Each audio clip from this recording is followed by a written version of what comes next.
This is the Wait For It podcast. Hey everyone, welcome back to the Wait For It podcast. I'm your co-host, Phil Barrera, aka Phil the Filipino. And I'm your other co-host, Mr. Eric Almighty.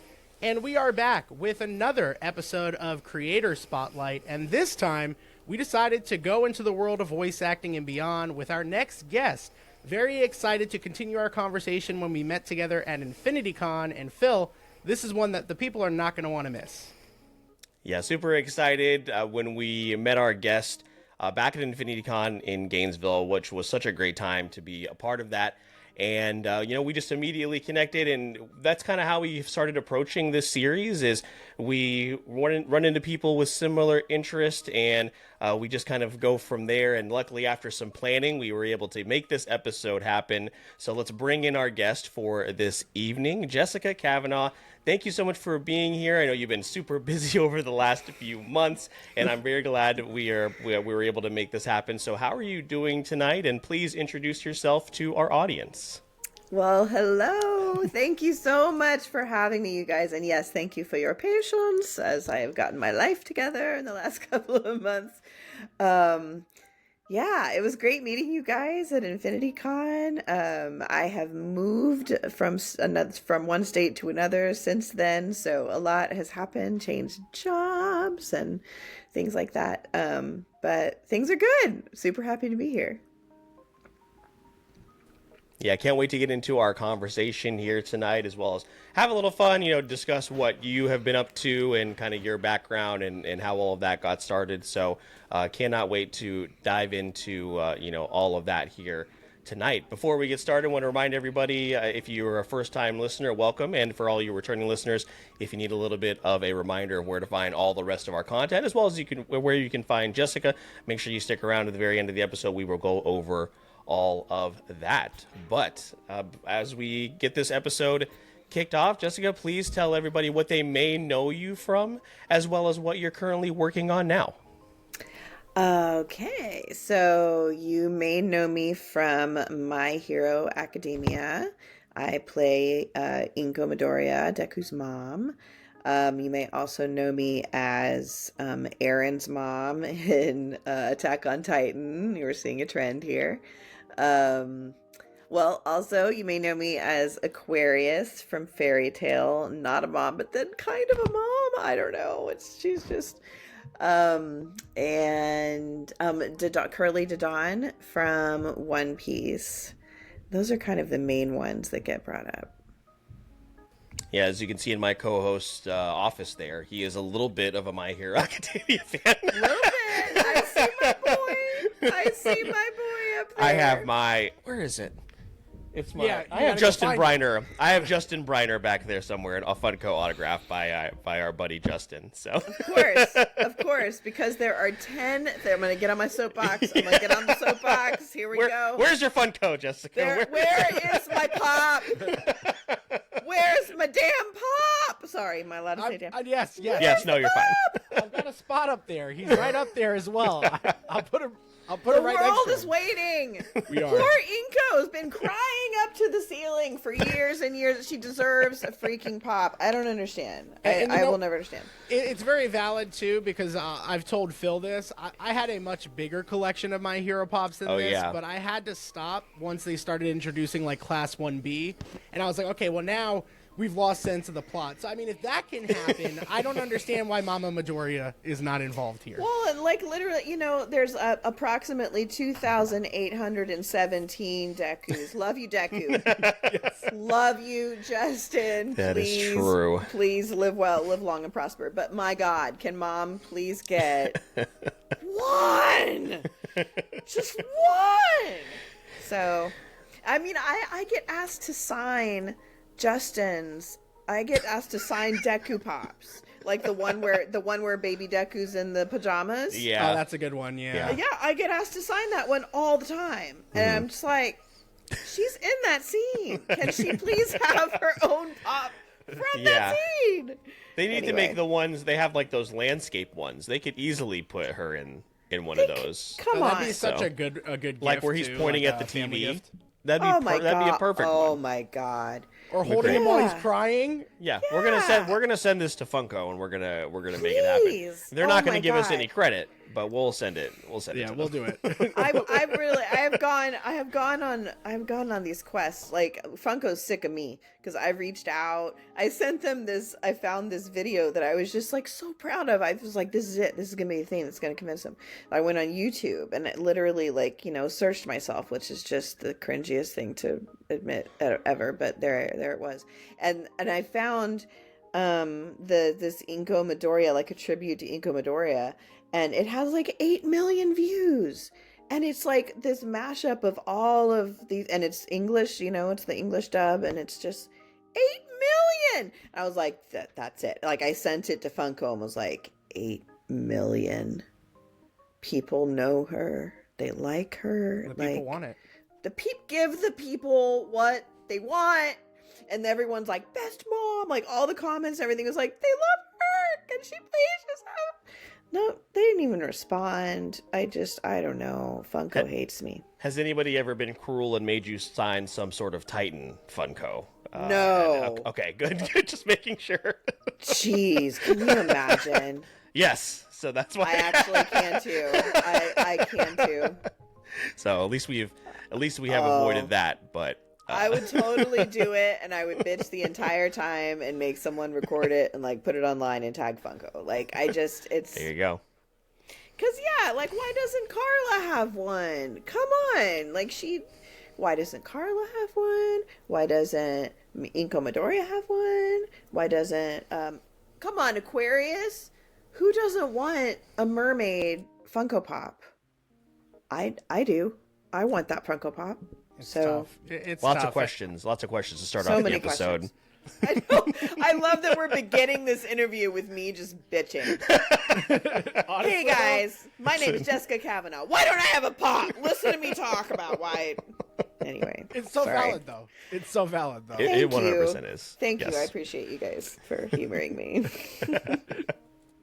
But Phil, I know that we are excited to ask our guest about a lot of questions here. And Jessica, I'm going to kind of kick things off with our first one. Obviously, being a part of such a big series in any way, shape, or form is always awesome. But I'm curious for you. You named off a couple pretty big franchises, from My Hero to Attack on Titan to One Piece, and that only kind of scratches the surfaces of some of the properties that you have gotten involved in. I'm very curious, like, as we talk about some of your journey into this, was anime like a thing for you that you expressed interest in when you were younger? Was it something you stumbled on from your craft? A lot of times when we talk to voice actors, it always goes back to theater in one way or another. I'm just very curious what your path kind of has looked like, and what that path to anime and voice acting in general kind of looked for you from the beginning to now. Yeah, I am very typical. I grew up doing theater, total theater nerd. I've been living my best life since Wicked came out. Like, I just dork. And was working professionally in Dallas on stage. I was doing a show. And the guy I was dating a guy in the show, and he happened to be directing a show at Funimation, and he needed to replace an actor real quick, and he needed someone who could do a British dialect and could do it quickly and could cold read. And we had worked together before, and we were dating, and he was like, hey, listen, can you come in and do this? And so I came in and did like a paid audition and got it, and had never seen an anime in my life. Didn't even know what we were talking about. Like, and I hate saying this, because now that I'm in this world, I know that there are people that are just like, what? Like, why does someone like that get why? And I feel for them. I really do, because I legit did not know what the crap I was there to do. Like, I was just like, what? And the show that I ended up getting cast in was Black Butler, which was like no small show either, but I had no idea like how cool that was, or so it took me some time to really understand, like, oh, like this is a really cool, like, it took me time to understand that it was a skill a whole separate skill than acting on stage. I mean, obviously I knew that, but when you like, I don't like listening to the first few things that I did at Funimation because wow, they're not good. Like they are not very good because I didn't quite get it yet. Like just that's a whole different skill set being in a booth than being on stage, and there's a learning curve there, I think. Now that makes a lot of sense. Phil will tell you, like, the beginning episodes of this podcast, scrubbed from the internet, cannot find them. First year, maybe year and a half, completely wiped off the face of the earth, and for good reason, Phil. Yeah. Yeah, see, it's not like you can't go into Crunchyroll and be like, hey, could you delete that episode for me, please? Right. Or cut me out. Right. We have the ability to be like, nope, we don't want that out there anymore. So, Yeah.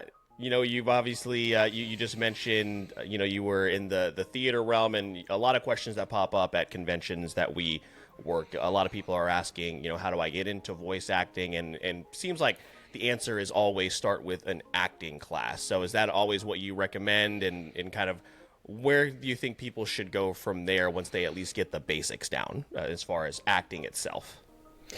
I mean, I think once you kind of understand acting and who you are as an actor, then I think it's time to take an actual like voice acting class with someone who has the credentials, not someone who's like done a couple commercials and that's it, but like someone who knows what they're talking about, and really just go sit under them and take their class, learn everything about this industry, because again, it's so specific, and it's not, this industry is not that industry. So, yeah, I mean, I would encourage people to find someone, even online, that you can take classes from and really just ask a bazillion questions and learn from, and learn where to find these auditions and how to submit and what you need to set up at home and all of that stuff. But yeah, before you do any of those things, you gotta be an actor. Yeah, and I am actually at the time, I think when we met back at InfinityCon, I either not started yet or was in the very early stages where I've started taking acting classes to then transition into looking into voice acting. So I took a couple of classes last year, which were great. Mm-hmm. I took a beginner's and then an intermediate class, and then kind of like an introduction to voiceover class as well. And I kind of selfishly wanted to ask you this question because I asked another person who does a lot of voiceover their opinion on this, and what the instructor in the acting class that I took, shout out to Rebecca, she's been on from Creative Veins. They were teaching the Meisner technique. Yeah. And from what some of the feedback that I've gotten is Meisner's not necessarily the best technique to learn in terms of voice acting. I just kind of wanted to get your opinion on that, and maybe if there was something else that you would recommend that I would look into that would maybe help a little more. Oh man, that's such a great question, because Meisner, you are focusing on reacting to what's in front of you, and if you're in a booth by yourself, what are you reacting to? Exactly. Yeah. However, that makes complete sense. However, I'm Meisner trained, so you said Meisner, I'm like, okay. I got that book around here somewhere. Okay. But yeah, it is the technique that I choose to use when I'm acting on stage. Mm-hmm. And I mainly ended up choosing that technique for stage because it was the closest thing to what I was already doing. And it kind of just I was able to just kind of put a name to it and put a method to the madness. So for booth work, yes, it's about reacting, but Stanford Meisner, God, here I go. Stanford Meisner, said that acting was, see, now I'm going to get it messed up. I'm going to mess up this beautiful quote, this beautiful famous quote, but basically about, acting is about something and make believe. Oh no, now I have to Google it. No, like this it's unacceptable that I can't quote that now. Hold on. Sanford Meisner. I feel like a failure as an acting student that I can't remember exactly how to quote this anymore. I guarantee if we just asked you about this on the street, you'd be able to recite it from beginning to end. But because we're in this session right now, that's why it's escaped your mind. Here it is. Yeah, no, that is exactly true. Because I taught acting classes and said this all the time. So I don't know. It's nerves. Acting is the ability to behave absolutely truthfully under imaginary circumstances. That's it, right? That's what acting is. And so really, it's a great, Meisner depends a lot on the imagination. So I think as a voice actor, you could still use that in the booth. And I think that's what I've done is just go full in on the imagination. And, you still have to do your preparation and stuff. If you know the scene that you're about to go record, you can still do the Meisner prep work. To get yourself in the right frame of mind beforehand. So you can still do all that pre-stuff. And then, I don't know, you're reacting to... Yeah, you have to kind of use your imagination as far as what you're reacting to, the actual voice you're reacting to, unless that person is already recorded. In which case... I was going to say, yeah, then you can use that. So, right. Yeah. But, I don't know. I feel like it's still worth...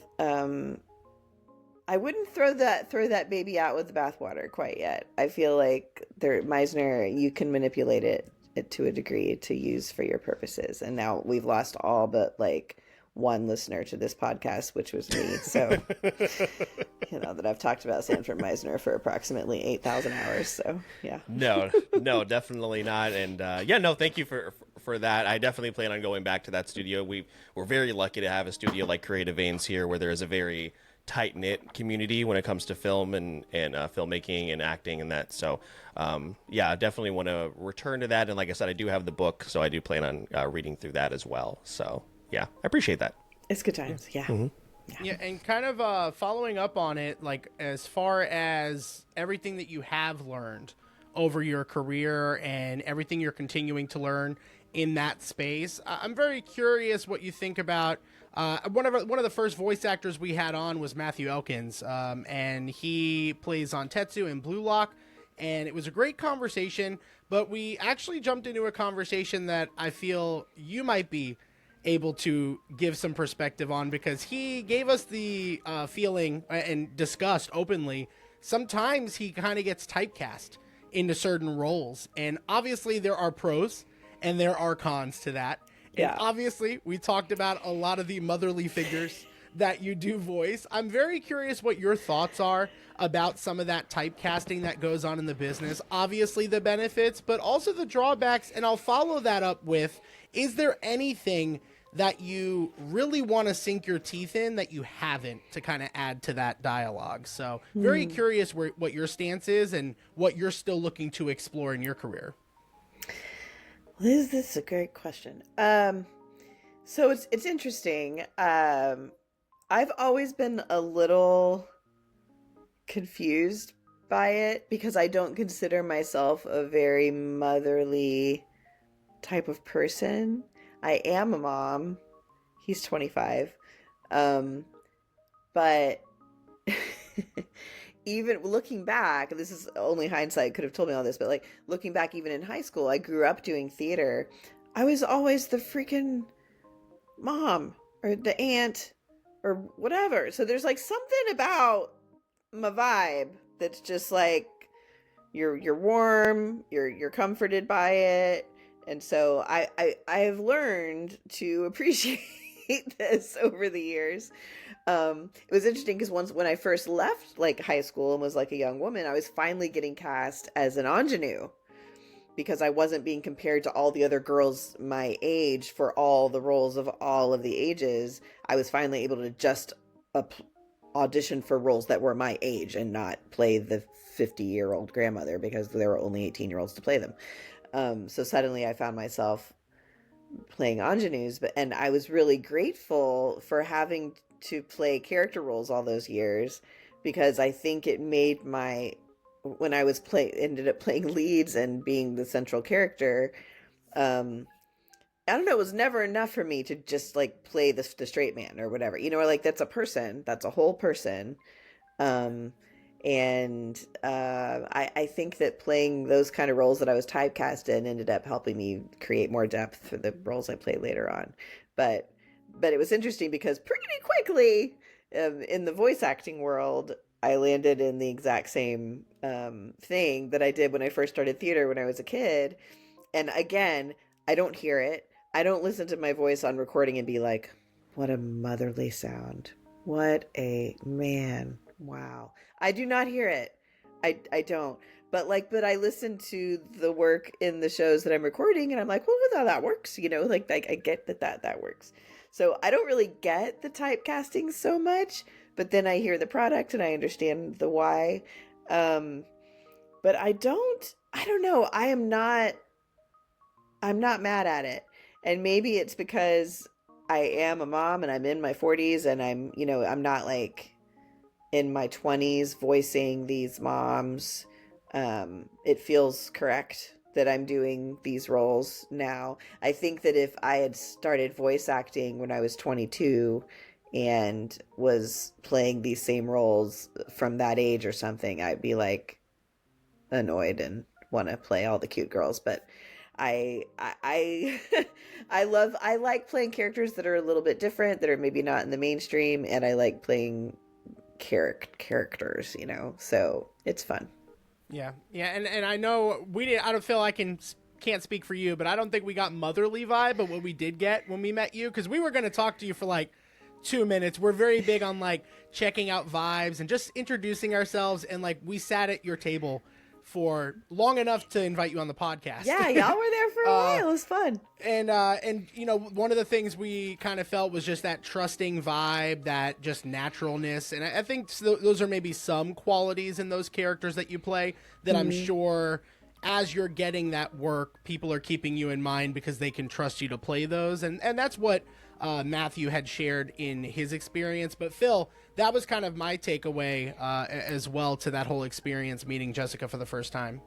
Yeah, just very welcoming, and I think that is something that when you're doing conventions, so because we are at so many, right, Eric, we can gauge who is a little bit newer to it and maybe who's been on the scene a little bit longer. You're talking about a lot of people, a lot of kids, a lot of younger kids that are not used to approaching people, and you're talking about some like a show or a character that they like absolutely love, and this is like the first time they maybe build up the courage to go and talk to somebody on their own, and that's why I think the convention space is so special. It's really, I always compare it to not only for the convention goers, but for us, right, Eric? Like there are people that we only get to see at convention, so it's like a mini high school reunion, but like people you want to see, not like high school friends.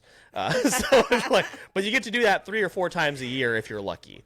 So I that's why I always love the convention space. But staying on the topic of characters, I want to ask, whether it be in voice acting or on stage, what type of characters are you most drawn to, and also what kind of character that you haven't gotten to play yet, what type of character do you want to try and take on? I guess the simplest answer there is like I have played a lot of really vulnerable characters leading up to now. I've done a lot of crying. I've done a lot of just really sad, deep stuff on stage, and I am more interested in playing fighters than I am in playing victims, I guess. That's what it is. That's what it is. And I think it's this, like, at this point in my life as a woman too, where it's like, yes, there are brutal stories about women who, and we've got to tell these stories, and I'm all about telling these stories, but I want to play someone who keeps fighting, and whose entire purpose in telling the story is not to be the victim. That's a lot. I back in the day, I played Laura in The Glass Menagerie, and it's just a classic, play, and she's just a character that is just made to feel so small by everyone on stage. And as an actress, as a female actor, we have to fight that all the time. This tendency to try to make ourselves smaller, the instinct to make ourselves smaller and more palatable and more whatever. And I think that it's that. And everything in me in my 40s is just rebelling against everything to do with that. And so I think I just kind of have no more interest in crying in the corner on stage, you know. I think that has to do with the fact that I played the central character in a play about my own life that was about a very dark time in my life that led me to have to be me at my weakest point every night on stage over and over and over again. And I think that can just that can get old. And you realize you need to just play something different. Your body needs to feel something different than that. I think I learned a lot about the body-mind connection too, playing that role. Just realizing, like, we can't go on stage and play trauma every night and be 100% okay over time. Yeah, that makes a lot of sense. And as somebody, I mentioned, who is raising a daughter who is about to be an adult, and, you know, as we touched on before we even got started in the pre-show, like, we're entering a very vulnerable time for everybody, and having those the importance of those type of fictional characters, and also characters that are represented in, you know, what happened in your own life, like you just mentioned, are so important. And I think that's great. And it is nice, right, Eric, that we are seeing this turn into characters into female, you know, characters that are stronger, that are good representations, and also good role models as well. Like, it's just so important. Yeah, and I mean, obviously there's so many more things for a strong character, let alone a strong female character, than being powerful, right? Having superpowers. Like, there's so many other ways to express that. Jessica, I'm very curious, kind of adding on another dimension, but also tying it into fandoms. I know that there are a lot of personal experiences that you may draw from for performances, but I also know that there are a lot of things that you are passionate about or grew up on that you always may go back to. There may be a franchise, a performance, a story, something that you kind of draw to or are drawn to. I'm very curious, you know, over the years, what has that looked like from a young age to even now? Anything that you're extremely passionate about or you always think about from a fandom or pop culture perspective? Okay. Yep. Two big ones. Star Wars. Anything Star Wars. My first movie physically in a theater, I was 4, was The Empire Strikes Back. And I don't know. It's like a part of me. I get emotional talking about it. So Star Wars, anything Star Wars. And then it's just, no one's gonna, Little Women, the classic novel Little Women, has just been a book that meant the world to me as a kid.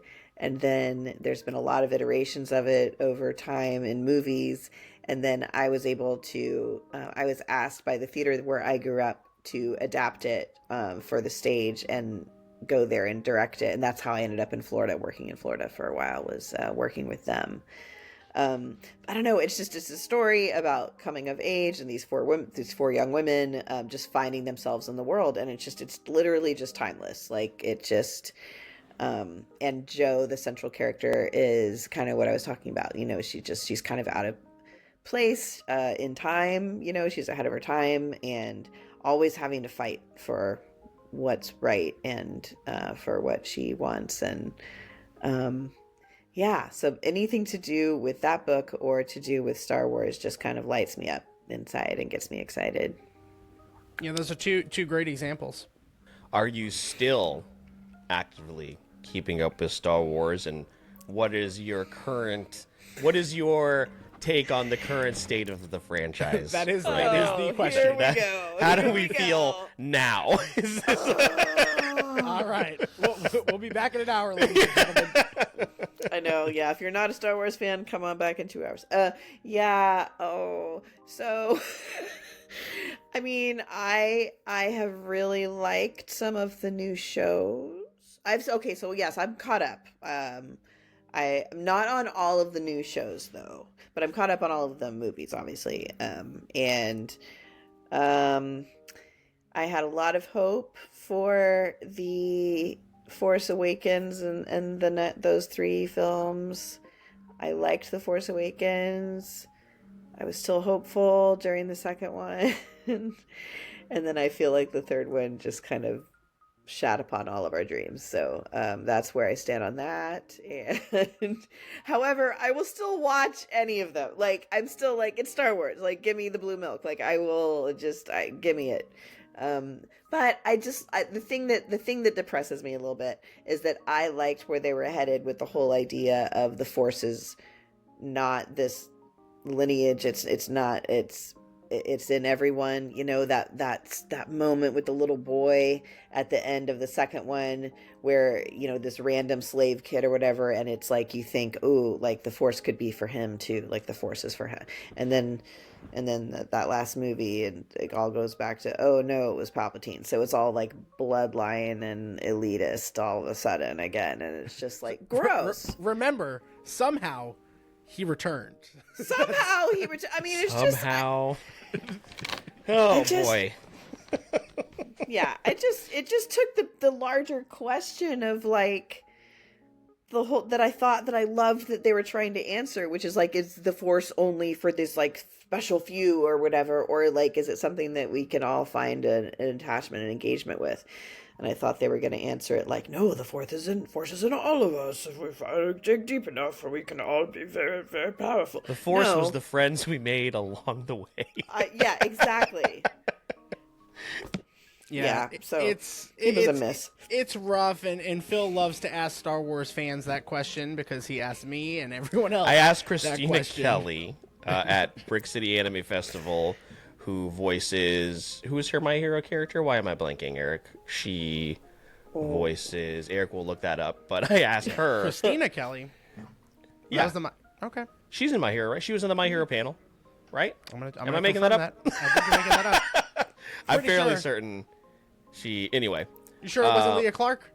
Maybe. Because Leah Clark plays Toga. I asked. No, it wasn't Leah Clark. No, because I asked somebody. I'm pretty sure it was Christina. What their current opinion was on Star Wars now.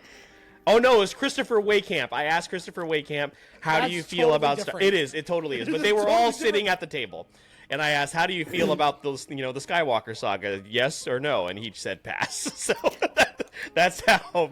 I just like asking that question because, I mean, my franchise is Jurassic Park, and the Jurassic series is in a very similar state to Star Wars right now. There's not as many shows. There's like an animated TV show, and that's basically it. But again, Jurassic World comes out, very similar to the reboot, to Force Awakens. You know, it's a lot of nostalgia. It's a lot of retread, but it's great.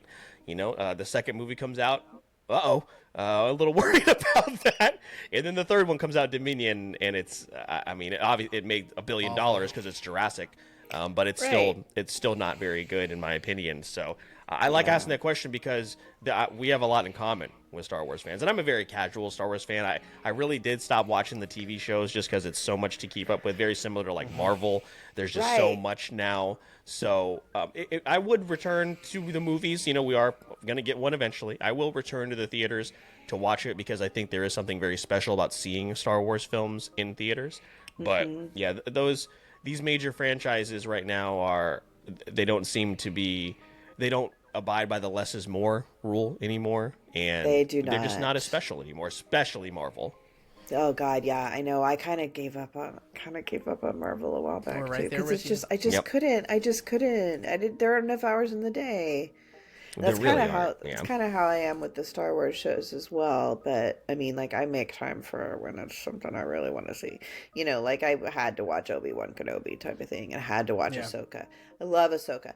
The thing for me for Star Wars too is like, as a little girl, I mean, Carrie Fisher was everything. She was everything. Like Princess Leia, there was no other character like her. like right out of the gate bossing these boys around, like, get out of my way, you know, like, I can rescue my own damn self. Like, what? Like, no one was playing. There was no, sorry, I'm like changing my little desk thing around. Like, there was just no one like her that was a girl, you know. So I was just obsessed with that woman, and so that, which of course made that last movie just so much more depressing, because we all had heard that, you know, the original plan had been that she would be, like, they were finally gonna, like, go into how she was powerful. Anyway, this is, we do not need a whole podcast about me whining about we need more Leia, but yeah. But Leia was really, she was it for me. Like, she was the shit. Very much ahead of her time, that character. Like, yes.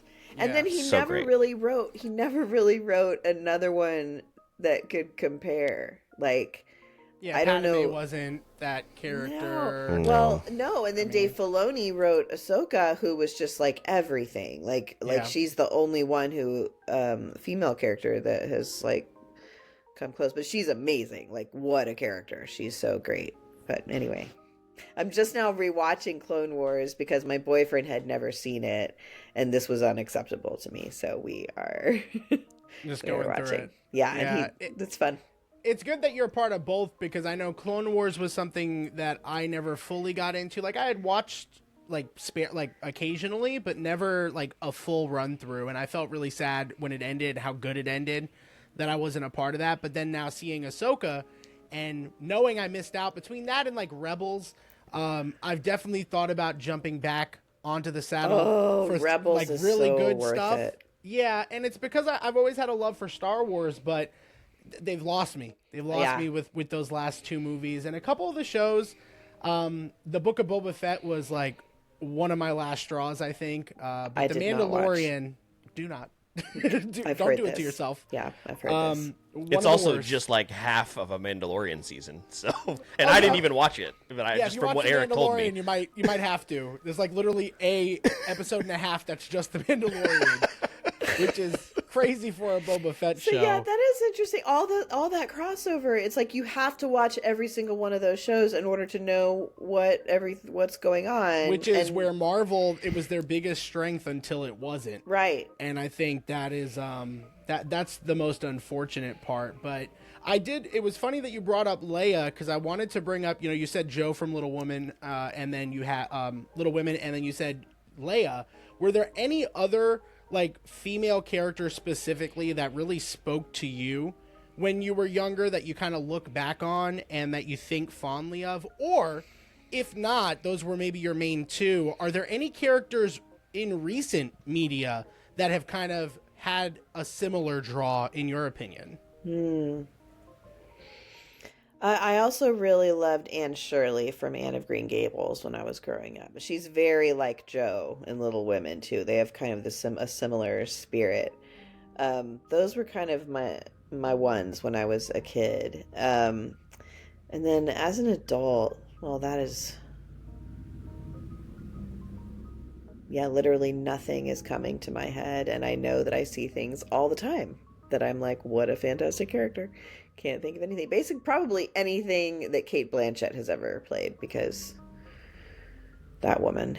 Yeah, God, I can't think of character. I'm thinking of what are like so like things like Lord of the Rings and stuff like that. I'm trying to think of like large like franchise shows that we're thinking about, like archetypes and stuff.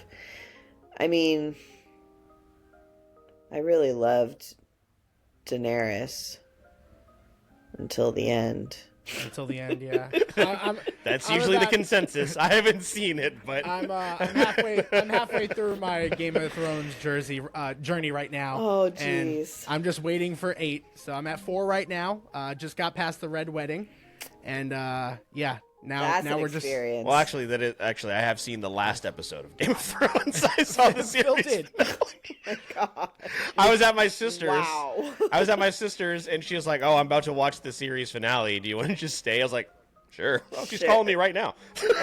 And then What are the we chances? did That is We did have a funny. joke for a while where Oh, we were yeah. going to start a podcast where we watch Game of Thrones. I was going to watch it in backwards. reverse, and I was going to start a podcast called Throne of Games, and I was going to watch the show in reverse.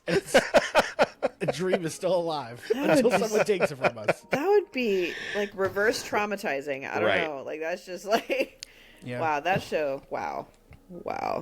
Yeah, that's a big one, but that's not bad. Daenerys isn't a bad choice at all. Phil, I think there's definitely been a lot of examples for us. I mean, most recently, like Arcane. The Arcane characters are great. Yeah, a great example. But yeah, Phil, anything you kind of want to throw in here? Yeah, I want to throw out a fun question that we ask a lot at conventions, and because you mentioned Wicked earlier, and I want to know because of course you have the theater background, in terms of a musical that you think that could make the jump and be similarly successful to Wicked. We've also seen John Chu tackle In the Heights, of course. In the last few years, we've had Hamilton, Hamilton, Tick Tick Boom, to a degree as well. But what musical theater show that maybe hasn't made that jump to a film do you think could work and have similar success, or at least be relatively popular? Well, what I would love to see made into film is Ragtime. Are you guys familiar with Ragtime? I don't think so. Oh my God. It's like my favorite musical ever. And it smushed out Les Mis, that was my favorite musical ever from the time I was in 7th grade. But Ragtime, it was a novel and it was turned into a musical in the late 90s. And just this soaring, epic music, just like the kind of thing where you'll hear a number and be like, oh my God, that was incredible. And then 2 numbers later, you hear another one and you're just like, oh my God. And it's about racism, it's about racism at the turn of the 20th century in America. And it's still obviously just as relevant as it ever freaking was, which is why I think it should definitely be turned into a movie. And just the music is just astounding. It's insane. So yeah, if you ever want to look up Ragtime, they just rebooted it on Broadway for a limited engagement with this crazy cast. So you'll probably find some stuff if you looked at a little search on YouTube. But yeah, awesome. I was just looking it up. There's it's broken up by 3 different groups or cultures of people. Yes, it's seen from you're seeing it from the perspective of white, very entitled people, and then immigrants, mostly Jewish immigrants, and then the black people in New York at that time.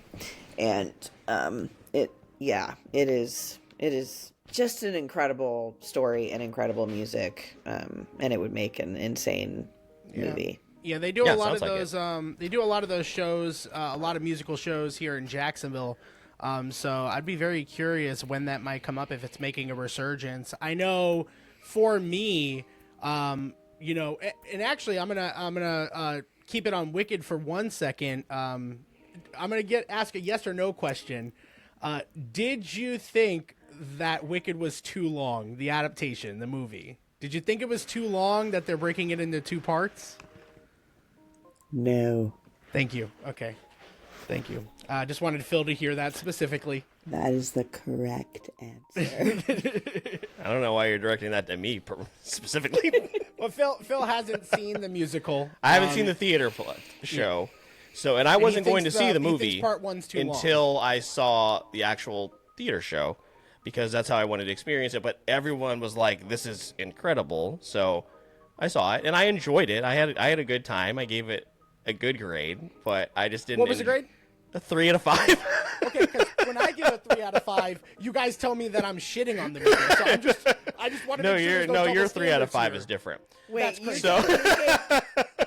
you gave the film Wicked a 3 out of 5? Correct. Yes. Just barely above a halfway score. Yes, correct.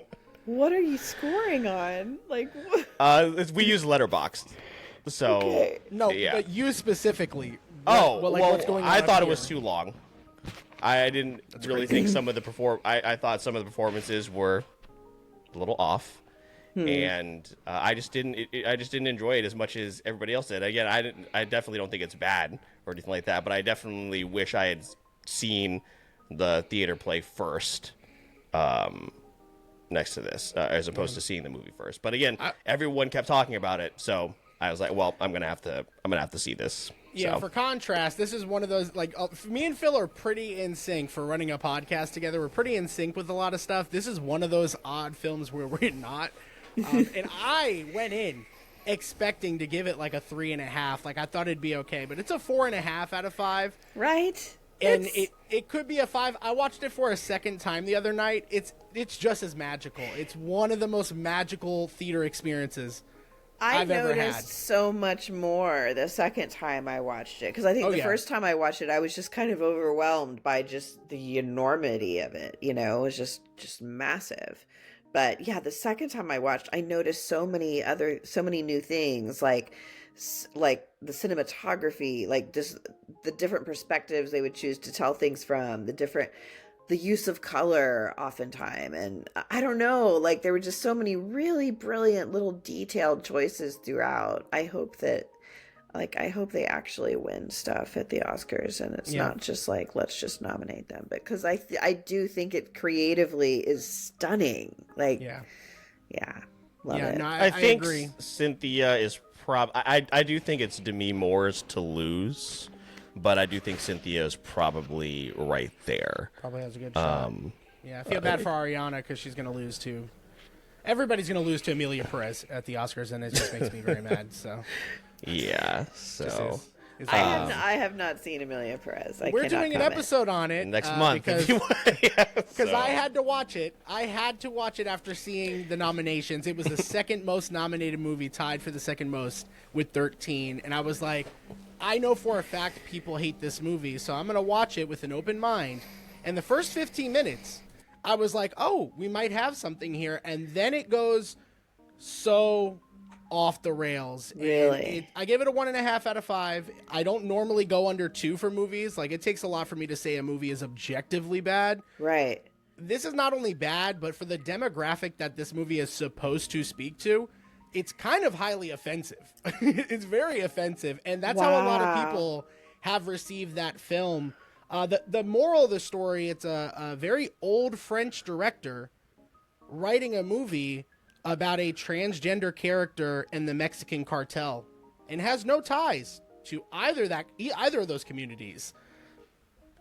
What do you think the recipe is going to be there? Probably not going to be good. Yeah, and that's how a lot of people are looking at this film, and I would say watch it to be in the know of it. Right. But like, as a recommendation, I would not wish that on anybody. It's a tough watch, but Phil wants to watch it. And now we're gonna like talk you, about because 13 nominations, and like what the other thing that upset me, like you said, this took Sing Sing's spot in the best best 2024 film category for sure, so which was my favorite movie of 2024. But I didn't see it. Oh gosh, it's so good. I think it just finally re-released in theaters, because for some reason A24 just did not put it in theaters in 2024, so they finally re-released here in the beginning of the year. But easily my favorite movie. But to bring it back to the question about what can translate well to film, my answer was Come From Away. That's always been my answer. I think Come From Away, because of its subject matter, and also the songs are outstanding, I think would work very, very well. And then Eric, I don't know if you talked to Jessica or not about your pick. I know you mentioned it to Thomas Sanders while we were at that's right, in Gainesville. But anytime somebody tells me they love musicals, I shout out Epic the Musical, which has just wrapped up. It's a concept album that was basically spawned from TikTok, and it's very, very great. It's about the Odyssey. So if you're an Odyssey fan and you're a musical fan, I just highly recommend pulling it up. It's broken up into 9 different sagas, about 40 songs, and it's probably my favorite musical. So you mentioned Ragtime for You. It's very much recency bias, but like I listen to Epic. Epic the Musical was my number 1 artist, I believe, in 2023. It was my number 1 artist last year. And based off the pace in 1 month so far, it might be again in my Spotify Wrapped. So we're going to see how it goes. I'm going to have to check it out now. I recommend it if you're good with listening to just like an auditory It's great if you want a visual. There's so many amazing creators that have made like animatics that you can find on YouTube if you want a visual, appeal to it. But I highly recommend it. Check it out. It's one of those things that I shout off the rooftops whenever I can. Love that. I'm very curious. We've talked about a lot of musicals we do like. Are there any that you don't like? Like, is there anyone that like sticks out to you that was really disappointing, or maybe didn't work for you? So I'm very curious what that is, because it's so everybody's favorite musical is so different, and everyone's least favorite musical is equally different. Yeah, so mine's complicated. So I hate Cats. I hate it, but it's complicated only because when I was in high school, I went to a theater school, and we actually had an original cast member from like the Viennese company of Cats or something, came and like taught us the original choreography for the opening number, and we learned it and performed it, and it was hard and wonderful, and what a great experience and whatever. But then kind of revisited the musical later as an adult and just sat there and attempted to watch it, and was just like, what am I doing with my time right now? Like, I have no time for this. So it's real low for me on my list of things that probably should never have existed. Yeah. Eric, you're going to be surprised because we haven't necessarily talked about this. The music I still very much love, but the farther we've gotten away from Dear Evan Hansen, like the grosser I feel about it. And that's a conversation that a lot of people have within musical theater, but the story itself is gross. I can't. I'm not going to defend that, but the music's too good. That's what I said. Does anybody have a map? Is like my favorite opening. And they cut it from the movie. To me, I'm just, maybe it's a different generation thing or something, but like, to me, all of the music of Dear Evan Hansen sounds like glorified like Christian rock. I don't know. Like, I could kind of see that. No, 100%. It just does. Yeah. Like, I don't know. And to me, a lot of modern musicals sound like that. Like, where there's not, I don't know. I don't know. And yeah, I hated that show. Sorry about it. But no, yeah, it's okay. No, a lot of people do. A lot of people were very upset that won a Tony. A lot of people were very upset that it. We can all agree the story itself. It's messed up. Yeah. It's messed up. And that's part of my thing is like, so we're going to create this new American musical that a bunch of high schoolers are going to want to jump on and do at their high school. Cause I just worked at a theater for kids, and like, they're chomping at the bit to do that show. And I'm like, like, what in the world are we doing? However, that said, we've also been having kids do the musical Grease since 1980, whatever. And can we just talk about, wow, that's a disgusting show. Like, that's a choice with a terrible, not great, terrible message. Conform, yeah. it'll all be okay. And this isn't the same thing. But we just had a couple of guests on the other night that are going to be Wednesday's episode, and we're covering Pretty Woman in February because neither one of us had seen it. And Eric had brought up, like, Richard Gere, kind of gross. And I was like, well, that was just like the male rom-com character in the 90s. He's pretty trashy, but he's still here, so I might as well fall in love with him. That is so true. That's like the really rich guy who's just kind of a jerk and can't won't commit. Yeah. I mean, like, why? Even into the early 2000s. So, and I think that's why we aren't seeing. Rom-coms are making a little bit of a resurgence in the last few years, but because for so long it was just written that, like, well, this guy won't go away, so. Right. We're together now. Yeah. Right. He's a stalker. Yeah. And so now it's great. I love him. Yeah. My musical that I've pretty much pinpointed, because I really don't dislike a lot of stuff. Like, Phil will watch a lot of bad things, like, in general. I don't like watching things that I, like, know from people I trust are going to be bad, because I just don't want to have a bad time. Yeah. Everybody told me this musical was great, and I wanted to walk out. Hadestown, which... Oh, that's funny, right. I forgot you didn't like Hadestown. Which is funny because I just told you about a Greek mythological musical, that is probably my favorite. I thought this was for me. The blend of the Greek underworld and like the New Orleans like music didn't work for me. The main song is the only song I really enjoyed, which is "Wait for Me," I believe. Yep. I didn't like it. I saw it live, and then I tried to listen to the cast album.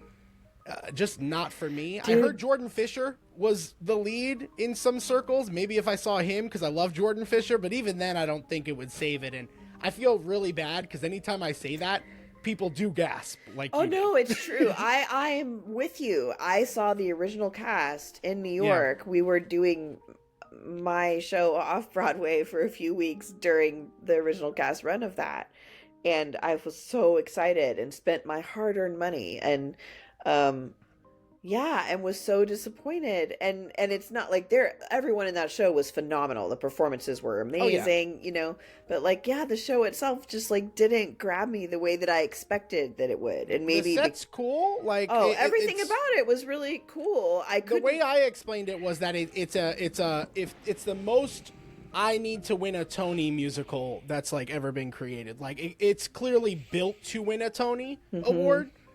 That doesn't make it a good musical, though.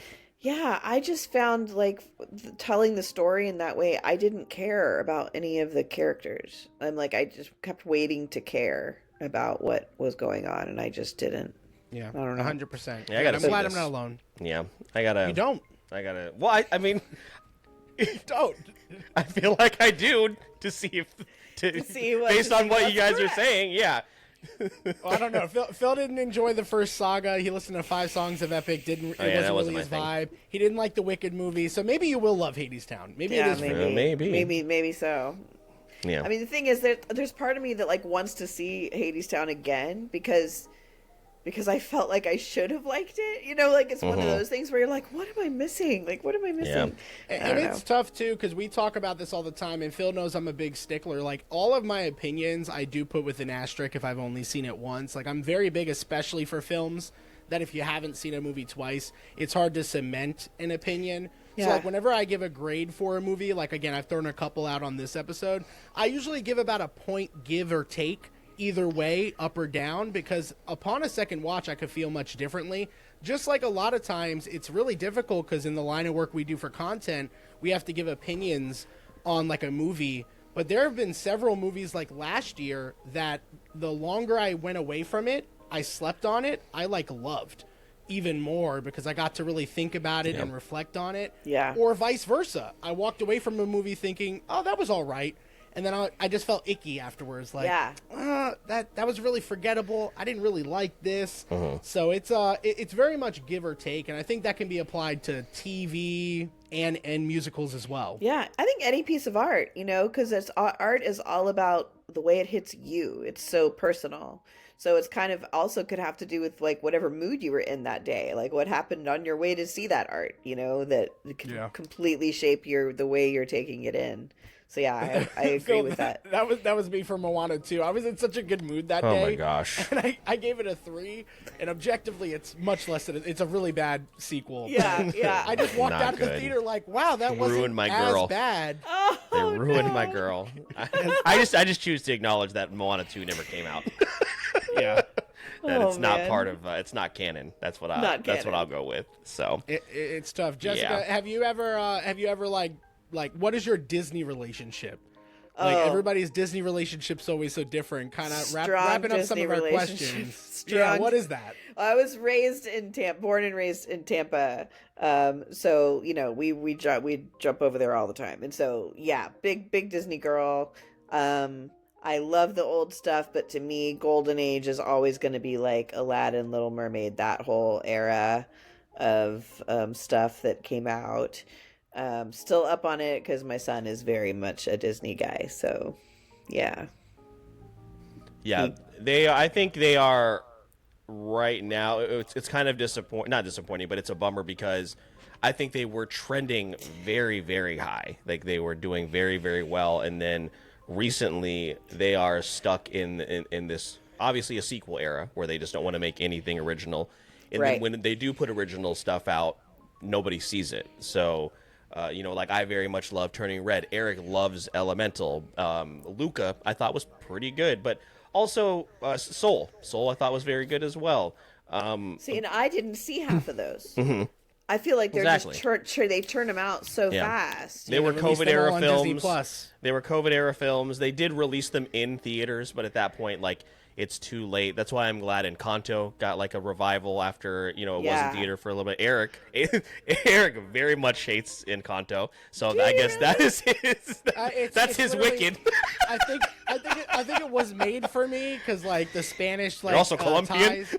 I'm also Colombian. Like, yeah. I love Lynn's music as well. Right. So I'm not part of that Lynn fatigue for post Hamilton. I think like Vivo Phil is like I love that Vivo's movie. great. I talk about that movie too.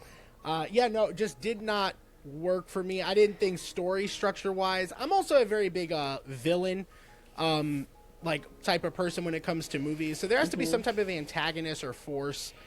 And when that is just family trauma, like in the movie that was made, that is all.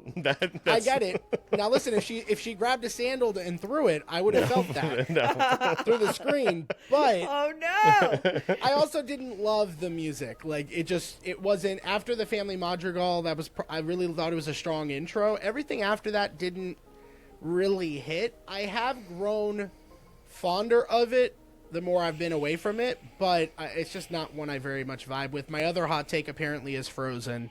Oh yeah, he definitely doesn't like Frozen. But I'm not a big fan of the Frozen movies in general, let alone the music. So those are my two hot Disney takes that people do not like. I think with Frozen, my whole thing is that I wish that Rapunzel gets the shine that Elsa and Anna do. Yeah, Tangled is objectively Seriously, a better movie. Tangled is a fantastic movie. Yeah. So good. So Yeah. I mean, we're gonna get a live action of that, and if Mandy Moore isn't involved, then there's no maybe I'll justice riot. in the world. So, Yeah, but let's just hope no Zachary Levi. no Zachary Levi. Oh, I yeah, cannot wait for the rant on social media that Zachary Levi is gonna go through when they don't cast him. my Or Zach Lord. Braff. Not that he's done anything personally, but let's not have Zach Braff. Let's just stay away from the I think Zachs. we've all aged out of Oh, Zach no. Braff. Yes. Can we all please just move on? Yes. So, but yeah, I it was a bummer because again, I think they had a lot, like a really good run. Big Hero 6, some of those, Inside Out, obviously. Inside Out 2, a good movie. You can make the argument, did we need an Inside Out 2? Probably not.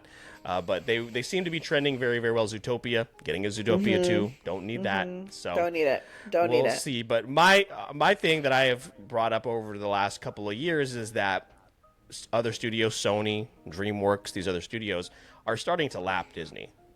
In terms of their projects that they're putting out. Nimona is one of my favorite movies that's come out over the last few years. Wolf Walkers is a great animated film that is on. I don't know these movies. No, they're fantastic. Nimona is on Netflix. Wolf Walkers is on Apple TV. And our favorite, maybe animated film in the last 10, 20 years is Puss in Boots: The Last Wish. It is outstanding. Really? It is objectively a 5 out of 5. Every chance we get. Also, listeners, take a shot because every time we bring up Puss in Boots: The Last Wish, we have a drinking game. It is outstanding. So if you haven't seen Puss in Boots: The Last Wish, highly recommend it. Animation, the story, the characters, it is stunning. It's a beautiful film. So that's why when these other studios are taking risks. They're putting out really beautiful animation, and it seems like Disney's kind of like copying and pasting over and over again. And it's, but also Moana 2 made $1 billion or something. So Toy Story 6 is going to make $1 billion. So, Yep. So no lessons have been learned here today. Nope. Not at Not all. at all. Not at all. But Phil, do you have any other questions, we can get to those. But if not, I think this is probably a perfect place to transition to our games, which I'll have you present. I think that's been working out for both of us. But do you have any other questions? No, before because we're probably we get just going to started? jump from franchise to franchise, and We had a very good jump there. I told we you, got Jessica. Star It's going to Wars, be real easy we breezy. did We'll get there. Disney, we did. Yeah, so I think, I think I've covered everything that I wanted to cover on my end. Yeah, and Jessica, you've been great with those questions, and I think now is a great way to kind of cap off the episode with two games that I put together. Both of them are speed games that I want to play with you, and I'll explain that in a minute. Oh, no. One is going to be movie-focused, and the other is going to be TV show-focused. Oh, no. We're going to start with the movie game. Okay. Called Movie Taglines. Oh, And Lord. this will be easy. Phil will put it on the screen for both you and our viewers, and we'll get started. You both will be playing, so Phil does not know the answers to this. And yeah, just some friendly competition. I usually rig these against Phil, but I tried to be pretty even here. So It's not true. it's not true. Phil, if we could go over the rules on how to play.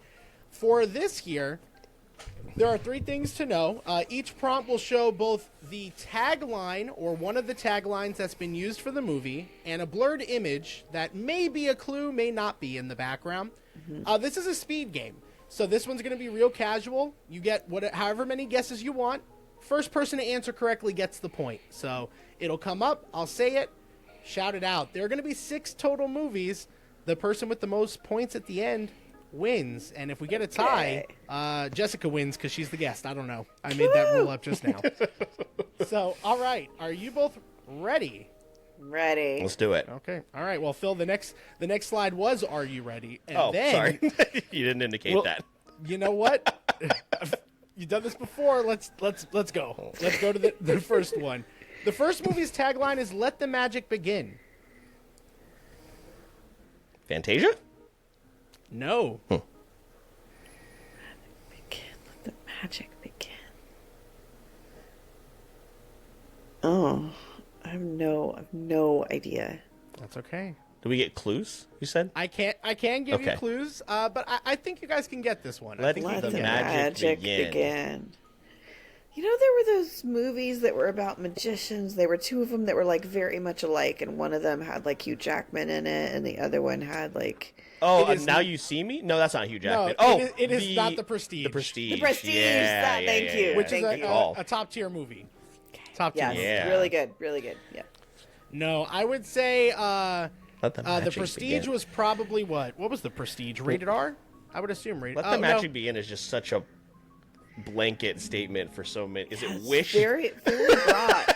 I hope It is very broad. It's not Wish. The Prestige was PG-13. This movie is lower than PG-13. it's not Wish. No, it is I didn't not think Wish. you put Wish in there. I would Another never- Disney movie. That Yeah, but wasn't that's very like good. that's like universally not very much. That's liked, true. So. Let the magic begin. Yeah, this movie Are is you, rated. are you sure this PG. isn't like the beginning of like a Cinemark AMC commercial? Honestly, the fact that neither of you have gotten it is kind of surprising. I thought we were starting easy here. I so mean, is this like Harry Potter or something? Oh. Like it is Okay. Harry Sorcerer's Potter Stone? and the Sorcerer's Stone. Oh, my There we go. god. What a All dumb right. tagline. It's so bland. What do you mean? Let the magic begin. That could be anything. We just demonstrated that. Yeah, yes. Other taglines was "Journey Beyond Your sorry. Imagination." Journey Beyond Your Imagination. The Magic Begins November 16th. These are just Disney Universal Park themes. Nothing to tell do you. with the movie. I don't know what to tell you. All right. Jessica up with 1 point. Let's go to our next one. Tagline is "No Day But Today." Rent. Oh, crap. It is Rent. Very good. I wouldn't have There we gotten go. All right. I had to put a musical film I in understand there. why that's it, but I wouldn't have gotten it. Yeah, no. All right. The next one, The Blank Fast and Saga the Furious. continues. No. Oh, it's not the Furious Saga continues. No. Dang it. Oh, Star man, Wars? I really... You have to tell me which one. The Force So Phil- Awakens. It is not. Oh, I Jessica, don't do know. you know which one it is? The epic saga continues. The what saga continues? The... So Phil did confirm it is a Star Wars film. So He it guessed is The a Force Star Awa- Wars film. Yep, he guessed The Force Awakens. It is not that. Oh. Do you know okay, which then it Star has to Wars be film? Empire Strikes Back then. It is Oh. The Empire Strikes Back. Ah, my first movie. Very funny that we talked about that. I Yes. did have this in there beforehand, so that worked Symmetry. out. All right, let's go to our next one. Movie number 4, The Greatest Fairy Tale Never Told. Shrek. That was fast. And it is It is Shrek. Amazing. All right. Movie number 5, iconic terror from the #1 best-selling writer. Misery? No. The Shining. The Shining. Oh my god. All right. We love The Shining. All right. This last one, for all the marbles, 40 Stories of Sheer Adventure. 40 stories. 40 stories. Stories like a building or stories like a book? That hint will come much later. 40 stories. Of sheer adventure. I don't know what this is. Tower of Terror. No. I will tell you guys, this movie is rated R. Oh, is it, oh my gosh. Oh my gosh. Is it Die Hard? It is Die Hard. What? Oh, 40 stories of 40 sheer. stories. The other tagline I almost used, which I thought would be too easy, was 40 stories, 12 terrorists, 1 cop. All right. Well, Wow. Phil, that was the end of the game, and you guys are tied, which means Jessica wins. It's just how it went. So very You could have been good. like, whoever has the most voice acting credits wins the game. No, I didn't want to make it that unfair. I don't believe you. I had no way to know how that would turn out. You got the ones. You got Die Hard. I didn't even get that one. Yeah. The stories is what, yeah. Got it. Yeah. All right. So our next one is going to work very similarly. It's a TV edition of a new game we're trying out called Zoom It In. This game, as many new games are played, we'll see how this goes. How to play. There are 6 total shows. Their images are going to be zoomed in. So I'm going to zoom into a part of the image, and it's going to be flipped to make it a little bit harder, hopefully.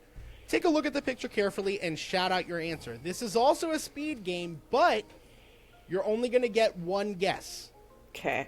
Only going to get 1 guess each. So take a moment and lock in your answer before you shout it out. Okay. The person with the most points in this one wins the game. So, Okay. Phil, are you guys ready? Let's do it. That was your cue. I tried to specifically call you I out. see. Why is there an Are You Ready screen? You know what? Feedback has been taken. I understand that maybe it's not necessary. I just thought visually, look at the eyes. Okay, well, here's the first one. Oh. You Friends. said it. Okay, I was going to say, do we answer whenever? Yeah, it's a speed game. Okay, gotcha. You didn't listen to the rules. Friends is correct. Very good. So, yep, that is the scene from Friends. That's Okay. part of the couch in the classic cafe. All right.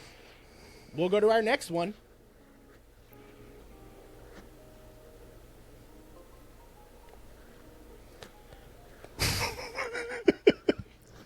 It's okay. If neither of you end up knowing, I will throw out a hint, a small one, but I'll give you guys a second to digest it. No, it's not Nope, is it? No, that's in like the desert. Oh, that was my one guess. Dang it. Not only is it not Nope, this is the TV edition. Oh, TV! Okay, so that didn't count. I won't count that one. That's fine. Can I guess? The Walking Dead. It is Okay. Oh, The there. Walking Dead. That makes sense. All right. Yep. That is the poster image. Man, I Oh should've yeah, that's gotten that that. house. Yeah. That house. Yep. Yep. All right. Let's do our next one.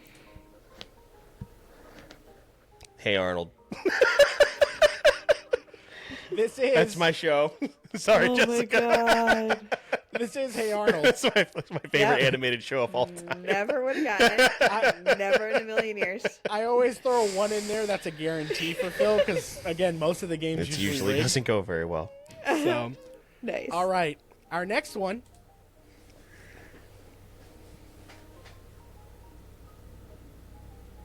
Just some clouds in the sky. There's no way. I'm gonna give you a second, Jessica. I mean, Jessica, this one's for you specifically, if that's a big enough hint. Oh, is it My Hero? It is My Hero Academia. There it is. Look at that. You should have done like inside the apartment. Oh my god. I should have, but I was like, it's the My Hero clouds. I thought that would be, and then the little corner of UA. Yeah. Oh, that's on me. But Jessica, great job. No, that's not on you. That's definitely on me. Yeah. That's 2-2. We're doing good here. Let's move to our next one. What's happening? What is it? The Office? It is Oh, The Office. nice. There we go. Hmm. All right. What a guy. What And the our fuck? last one. Oh, I know this. I know this.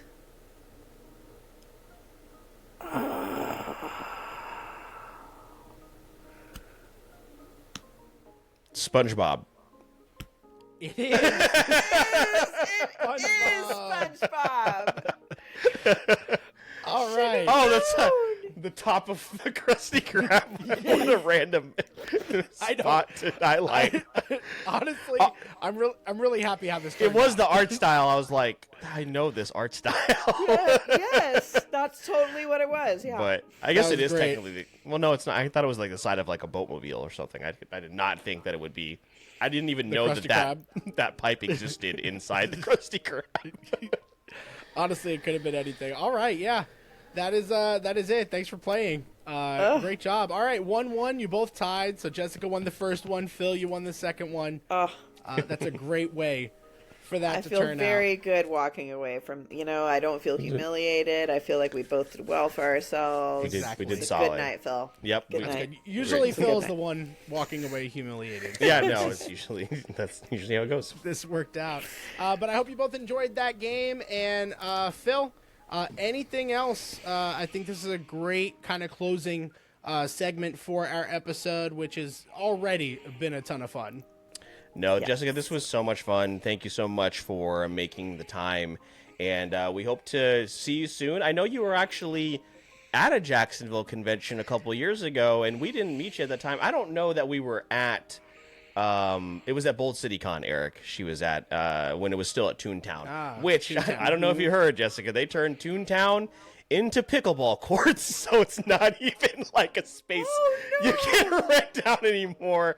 They turned it into a game that's no one's going to be playing by the end of 2025. So Seriously? Watch people play pickleball. Yeah, we saw it once. It was very confusing. I don't know if they Toontown was like. so cool, it's too. so it was such a cool space. I assume they've painted over all the cool artwork and graffiti. So They again, must have. we haven't been in there since then. So that was a huge bummer. But we hope to see you, whether it be here in Jacksonville or somewhere else at another convention, very, very soon, and also have you back on because clearly there are many more fandoms that we need to get into that we just couldn't contain in this one episode. So please let everybody know what you are up to, where they can find you if you do have any appearances coming up, but also just your work in general. Let our audience know where they can keep up with everything you are doing. Yeah, so you can find me on Instagram at Jessica Cavanagh. That's just my name. I have a website that is finally being constructed right now as we speak. And it's just jessicacavanagh.com, and it'll talk about all my stuff, the theater career and voiceover and whatever. In terms of voice, I'm now in the middle of I've gotten to go back to Fairy Tale because my character came back, so that's exciting. But I don't have anything new coming down the pipe right now because just all this moving stuff and everything. But yeah, what was I going to? Oh, I have a convention in April in Minneapolis, I'll be there for that. And then in July, oh shoot, where's the one in July? On July 4th, it is. On Independence Day. Okay. Yeah, it's Anime Midwest in Chicago. So, yeah, so I have those two conventions coming up, and I'm just leaving the teaching gig behind and getting back into freelance. So hopefully doing more voice work. And I'm also going to be starting to coach because I was doing a lot of coaching for the last 3 years, coaching actors for auditions and things like that. And I found that I really loved it and tended to have a good track record of coaching people and having them get stuff. So my website, they can look. You guys, thank you for watching, first of all, but second of all, if you go to my website, you'll find more information about hiring me to coach you for your next audition. So, awesome. Yeah. Well, everything you need to find Jessica and her work will be in the show notes of this episode, as well as the Linktree link for everything Wait For It podcast. So make sure you keep up with us over there. Of course, in order to support the show, you can do a few different things. You can head on over to Apple Podcasts, Spotify, leave the show a 5-star review. All of that helps with weird algorithm stuff, and we appreciate those of you that have done so already. Keep up with us on social media, the most important ones being Instagram, TikTok, our Discord channel, as well as Twitch, where we stream every other week. And you can also tag us, let us know that you listened to this episode or any other episode. Tag Jessica, tag the Wait For It podcast, and let us know that you are out there. We appreciate it so very much. But if you find yourself wanting some maybe behind-the-scenes stuff when it comes to the podcast and maybe some extra perks that other people get, some of our patrons, Eric will actually let you know all about that and then wrap us up. Yeah, so of course, all the free stuff is great for supporting the show, but if you want to go beyond and do a little bit extra, you're able to support us on Patreon, where patrons such as Briar, Stefan, T3 Kato, Corey from The World Is My Burrito, as well as Vintage Macaroni and soon to be Bridget Rules from Retro AV Rewind. All of our supporters on that platform, we really appreciate them, and they'll be having a special Patreon month where they're recommending games, movies, and TV shows to us.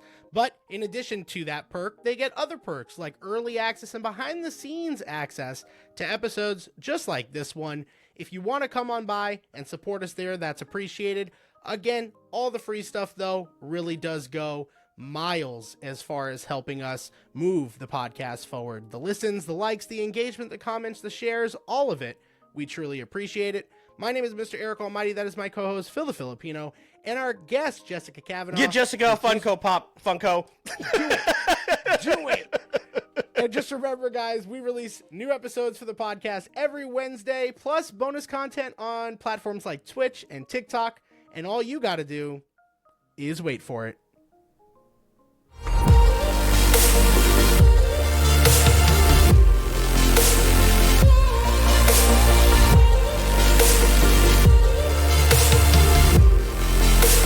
This is the Wait For It podcast.